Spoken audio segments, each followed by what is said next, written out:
उत्तर प्रदेश से क्रिमिनल सब पलायन कर गए या उत्तर प्रदेश छोड़ के चले जाएं, जो भी बचा वो जेल में है। वो जेल में है। तो ये आ कहाँ से रहे? भारतीय जनता पार्टी ने इन्हें इतने हेलीकॉप्टर चला लिए, देश में इतने आंदोलन, वो इतनी रैलियां कर ली हैं, इनके पास पैसा कहाँ से आया है? सब अडानी अंबानी के पास से पैसा आया है। इस वक्त हमारे साथ मौजूद है किसान नेता किशन पाल जी, और इनसे मेरा सवाल सीधा रहेगा। और सवाल ये है किशन पाल जी आपसे, जो आपने भी देखा होगा तमाम जो घटना हो रहा है, इससे पहले भी मैंने आपसे बात किया था, जिक्र किया था लखीमपुर पर ही, और आज भी मेरा मकसद है जो उसी पर जिक्र करे।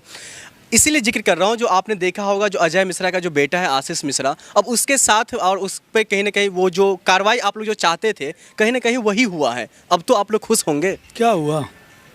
जेल भेज दिया गया। तो जेल भेज दिया गया, बाप का इस्तीफा हुआ? अजय मिश्रा जी का इस्तीफा होना चाहिए था, हुआ? नहीं हुआ, क्योंकि सरकार मेहरबान है पूरी तरीके से।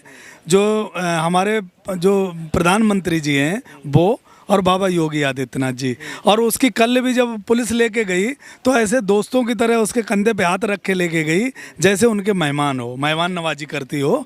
और पूछताछ में भी कल शाम तक पुलिस का ये आता रहा बयान कि वो सहयोग नहीं कर रहा है। जेल क्यों भेज दिया भाई? रिमांड के लिए डिमांड की, अभी नहीं की।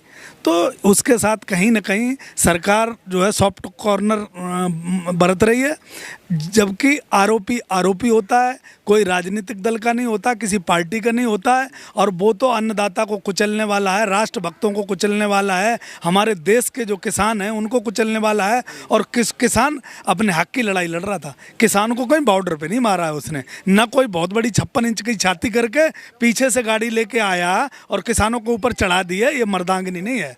और अगर किसानों के साथ ही पंगा लेना है तो किसान इसलिए पंगा नहीं करता, किसान राष्ट्र को मानता है, किसान संविधान को मानता है।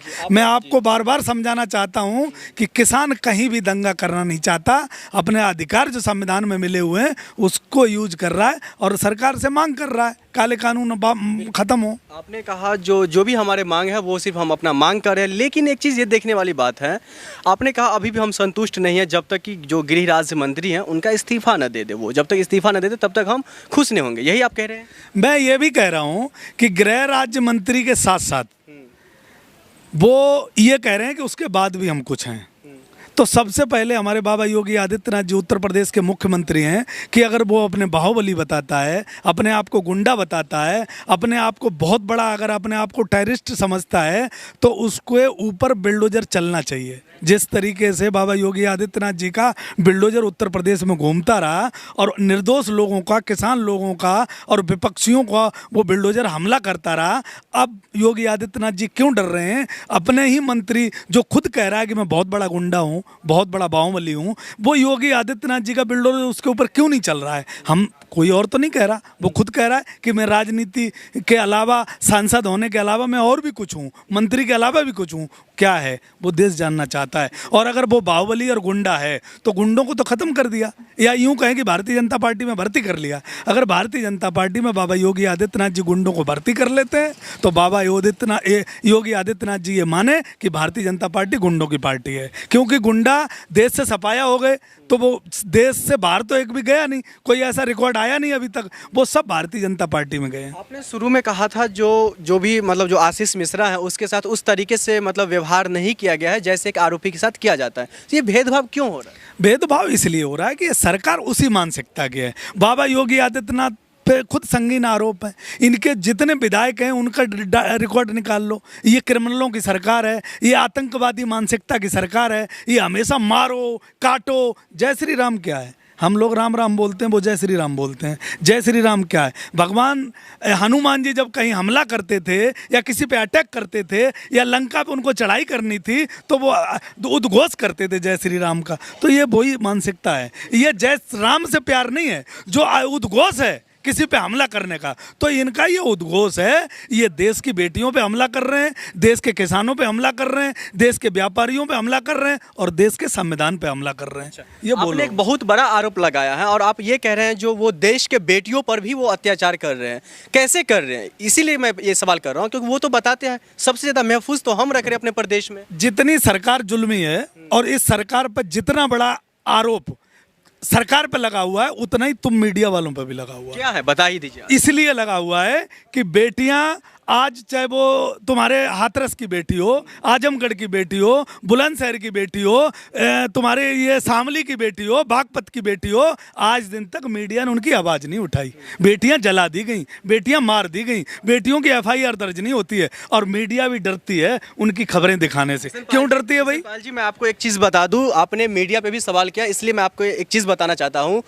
सोशल मीडिया, यूट्यूब ही एक ऐसा चैनल था जिसने लगातार वहां पर ग्राउंड पर उतर करके वो खबर को नेशनल खबर तक बनाया था। और आप ऐसे ही यूट्यूब चैनल पे और ऐसे ही आप जो सोशल मीडिया पे सवाल खड़ा कर रहे हैं। मैं सोशल मीडिया की बात नहीं कर रहा हूँ, मैं मीडिया की बात कर रहा हूँ। सोशल मीडिया ने हम लोगों का और देश का और उत्तर प्रदेश का जो सहयोग दिया है, जो साथ दिया है, उसके लिए आप बधाई के पात्र हो। लेकिन जो देश की मीडिया है, जो मेन स्ट्रीम मीडिया है, मीडिया का मतलब आप नहीं हो। आप सोशल मीडिया पे अगर हो तो आपने देश में एक संविधान बचाने की जो मुहिम चलाई है, उसमें जितना किसानों का योगदान रहा, उतने यूट्यूबरों का और सोशल मीडिया के जितने मीडिया चैनल हैं उनका सबका योगदान रहा। लेकिन मैं उन मीडिया के चैनलों की बात करता हूं जो मीडिया, एक तो एंकर, दूसरा RSS का एक दल्ला बैठ जाता है, तीसरा एक भारतीय जनता पार्टी का प्रवक्ता बैठ जाता है, वो सिर्फ विपक्ष पे हमला करने का काम करता है। मैं उस मीडिया की बात, हालांकि वो अलग मुद्दा है। जो आप मेन स्ट्रीम मीडिया पे जो आरोप लगा रहे हैं वो आपका लाजमी है और आपका कहना भी लाजमी है, जो क्योंकि स्वतंत्र देश है, आप कुछ भी कह सकते हैं, किसी के बारे में आप कह सकते हैं, बिल्कुल।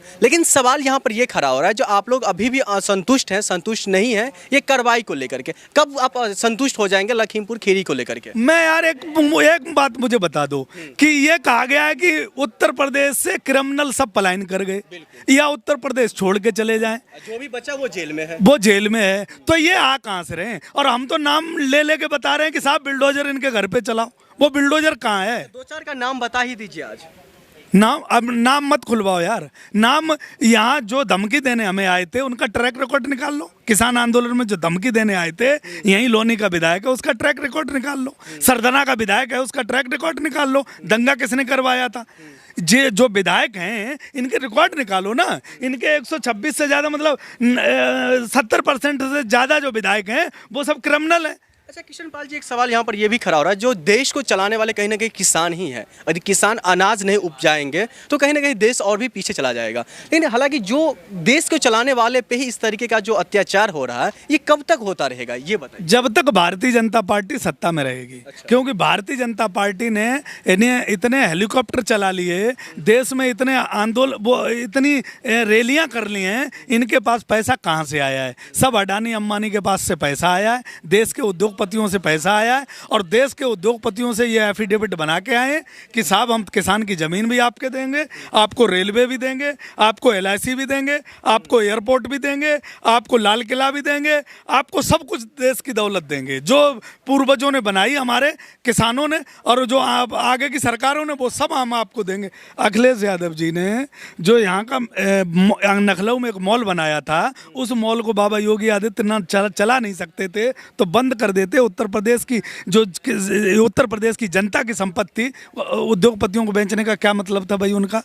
जो अखिलेश यादव जी ने अभी वो बनवाया, स्कूल बनवाया लखनऊ में, जो बर्ड क्लास स्कूल है जिसमें विकलांग बच्चे पढ़ेंगे, गरीब बच्चे पढ़ेंगे, उसका अटल बिहारी वाजपेयी जी के नाम से कर दिया। हमें खुशी है। एक ब्राह्मण के नाम से कर दिया, एक पूर्व प्रधानमंत्री के नाम से कर दिया, जो प्रधानमंत्री सबके आइकॉन है। और अटल बिहारी का नाम तो ठीक है, लेकिन अगर तुम कोई संपत्ति देश की अगर उद्योगपतियों को देते हो तो और लाभ उद्योगपति कमाएंगे, सरकार नहीं कमाएगी। देश का हमारा नौजवान नौकरी ना ले ले वहाँ से। तो ये जो इनकी बेचो वाली नीति है ना, उससे देश खिलाफ है, मजदूर खिलाफ है, किसान खिलाफ है, और यहाँ तक कि देश का व्यापारी भी खिलाफ है। अच्छा, आपने कहा जो कहीं ना कहीं ये किसान, ये यानी कि जब तक भारतीय जनता पार्टी सत्ता में रहेंगे तब तक किसान ऐसे ही तड़पते रहेंगे। सच है ना? आप मुझे बताओ, मैनिफेस्टो ये कहूँ कि संकल्प पत्र लाए थे। संकल्प पत्र की जब मैं याद दिलाता हूँ इनको कि साहब आपके संकल्प पत्र के पहले बिंदु में ये था कि आपने 14 दिन में गन्ने की पेमेंट करनी थी और उसका ब्याज भी देना था आपको अगर पेमेंट लेट होता है। तो ये भारतीय जनता पार्टी वाले श्री राम बोल के हमला करने आ जाते हैं। भाई क्यों आ जाते हो? तुम्हारा ही तो संकल्प पत्र है। संकल्प पत्र में तुमने ये कहा था कि हम बच्चे को लैपटॉप देंगे, संकल्प पत्र का नाम दिलाते हैं तो ये मारने को तैयार हो जाते हैं, ये पुलिस की धमकी देते हैं। संकल्प पत्र में स्मार्ट सिटी की बात की थी, जो किसान की कर्जा मुक्त की बात की थी। मुझे बता दो देश में किसी किसान का कर्जा मुक्त हुआ हो? बहुत शुक्रिया किशन पाल जी हमारे साथ बातचीत करने के लिए। लेकिन आपने देखा होगा जो कई ऐसे मुद्दे हैं, कई ऐसे जड़ें हैं और कई ऐसे बातें हैं जो अभी भी किसान अपना पक्ष और अपने तरफ से रखना चाह रहे हैं, और हमारे साथ आज किशन पाल जी जो किसान नेता हैं वो रखे हैं। लेकिन अब देखने वाली बात और दिलचस्प वाली बात ये रहेगा जो आखिरकार आगे क्या कुछ निकल करके आता है। आप देख रहे थे फॉरएवर न्यूज। नमस्कार।